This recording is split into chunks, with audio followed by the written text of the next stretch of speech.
most of the wheat that we eat in this country, I wouldn't touch with a 10-foot pole because it's grown in ways that make it problematic.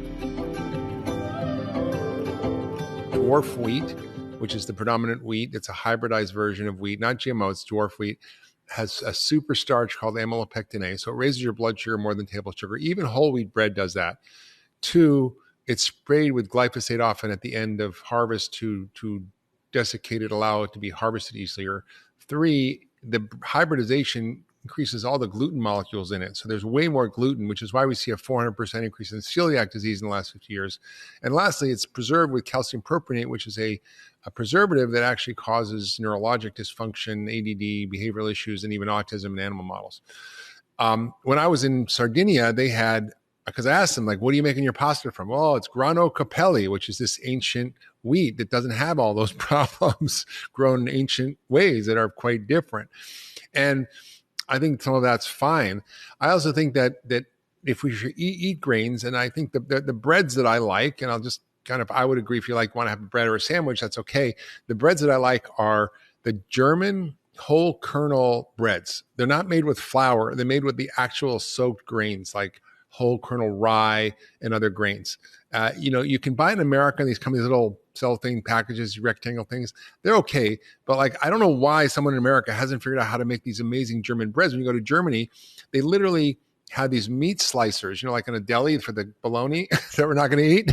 They have meat slicers, and they literally cannot cut the bread with a knife. It's that dense. And so they need a meat slicer to cut the bread.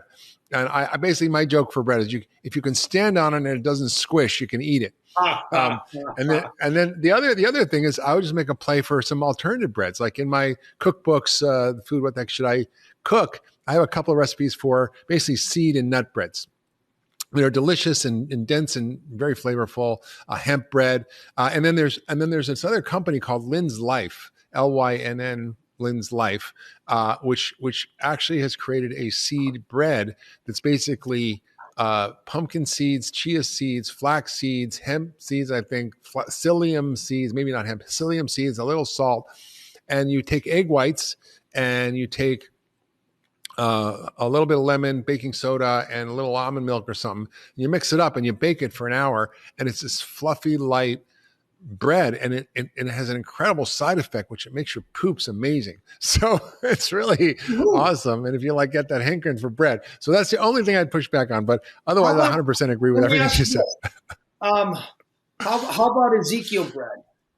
Those better for sure. Those very dense, right? Very much like they're soaked. They're made from whole grains. It's not like, because even if you pulverize whole wheat, even if it's whole wheat, it's still got high surface area, so it's got a much higher glycemic index.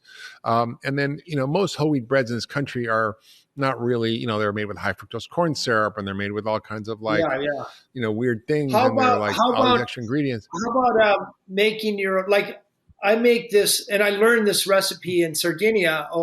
I actually snuck some of the culture back here, but I make a sourdough bread where it's half whole wheat, half regular flour. But when you use that lactobacillus and you leaven it with the bacteria, the yeast, most of the gluten is metabolized.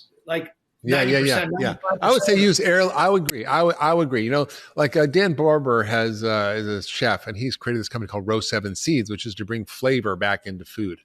And flavor is a result of the nutritional quality of the food, of the phytochemicals in the food, and the nutritional density of the food. So he's doing it from a culinary perspective, but it's also the same thing that correlates with a health perspective.